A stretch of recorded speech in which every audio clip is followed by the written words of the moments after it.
Hi friends, ఎలా ఉన్నారు? మనం ఇవాళ మిడిల్ క్లాస్ ట్రాప్లో నెంబర్ 1 ట్రాప్ గురించి తెలుసుకుందాం. నా చిన్నప్పటి నుంచి ఇప్పటి వరకు ఉన్న ఒక పెద్ద క్వశ్చన్ ఏంటంటే, why middle class people stay middle class? ఈ విషయం తెలుసుకునే ముందు అసలు మిడిల్ క్లాస్ అంటే ఏంటో మనం తెలుసుకుందాం. మిడిల్ క్లాస్ అంటే ఏంటంటే, ఒక ఫ్యామిలీ ఉండటానికి, తినటానికి, అప్పుడప్పుడు తిరగడానికి అండ్ వాళ్ళ పిల్లల స్కూల్ ఎడ్యుకేషన్ని మేనేజ్ చేసే వాళ్ళు మిడిల్ క్లాస్ అని చెప్పుకోవచ్చు. అయితే మన సొసైటీ వలనో లేదా ఎప్పటి నుంచో ఉన్న ఆలోచన వలనో మనం ఇంకా మిడిల్ క్లాస్లోనే ఉంటున్నాం. ఇది ఎలా పనిచేస్తుందంటే, మన పేరెంట్స్ మనల్ని బాగా చదువుకోమంటారు, మంచి ఉద్యోగం తెచ్చుకోమంటారు. ఇది ఒక మంచి అడ్వైస్ కింద చాలా మంది అనుకుంటారు. కానీ ఈ అడ్వైస్ ని పాటించి చాలా మంది పూర్గా ఉంటున్నారు లేదా మిడిల్ క్లాస్ లోనే ఉండిపోతున్నారు. ఇంకా ఇదే అడ్వైస్ పేరెంట్స్ ఇప్పటికీ కూడా ఇస్తున్నారు.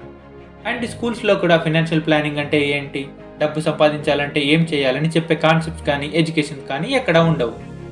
అందుకే రిచ్ డాడ్ పూర్ డాడ్ పుస్తకంలో రాబర్ట్ కియోసాకి అంటారు, రిచ్ ఫ్యామిలీస్ వాళ్ళ పిల్లలకి చిన్నప్పటి నుంచి డబ్బులు ఎలా సంపాదించాలి, ఇంకా వాళ్ళకున్న ఆస్తులని ఎలా పెంచుకోవాలని చెప్తూనే ఉంటారు. కానీ పూర్ ఫ్యామిలీస్ డబ్బు విషయంలో చాలా భయాన్ని నురిపోస్తూ ఉంటారు. ఇది కొంచెం ఇబ్బందిగా ఉన్నా కూడా మనకి డబ్బు విషయంలో సరైన నిర్ణయాలు తీసుకోకపోవడం వల్ల మనం ఇంకా మిడిల్ క్లాస్లోనే ఉండిపోతున్నాం. అందుకే మనం ఈరోజు మిడిల్ క్లాస్ ట్రాప్లో నెంబర్ 1 ట్రాప్ అయిన over spending for life style కోసం తెలుసుకుందాం. మనలో చాలా మంది నేను ఎలా సంపాదిస్తానో అనే రేంజ్ నుంచి సంపాదించే రేంజ్కి వస్తారు అండ్ స్లోగా ఎక్కువ కూడా సంపాదిస్తూ ఉంటారు. జాబ్ వస్తుంది, ప్రమోషన్స్ వస్తాయి, ఇంకా జీతాలు కూడా పెరుగుతాయి.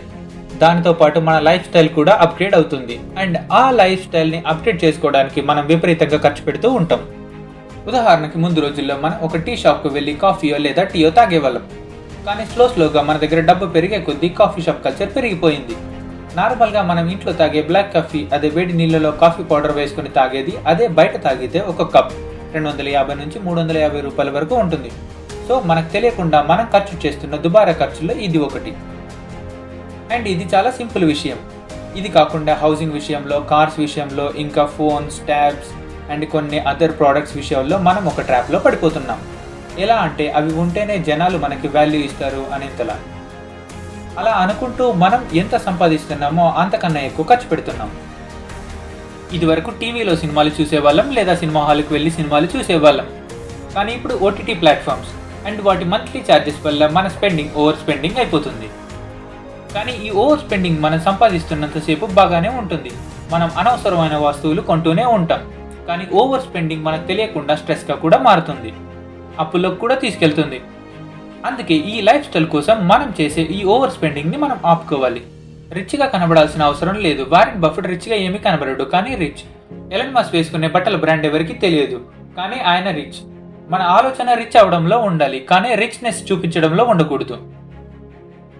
సో మనం ఈ ఓవర్ స్పెండింగ్ అనే ట్రాప్లోంచి బయటకు రావాలి అంటే మనం ఒక బడ్జెట్ని సెట్ చేసుకోవాలి. నెలకి ఇంత బడ్జెట్ ఖర్చు పెట్టాలి, అంతకు మించి లేదు. 600 అయినా సరే ఆ విషయానికి స్టిక్ అయి ఉండాలి.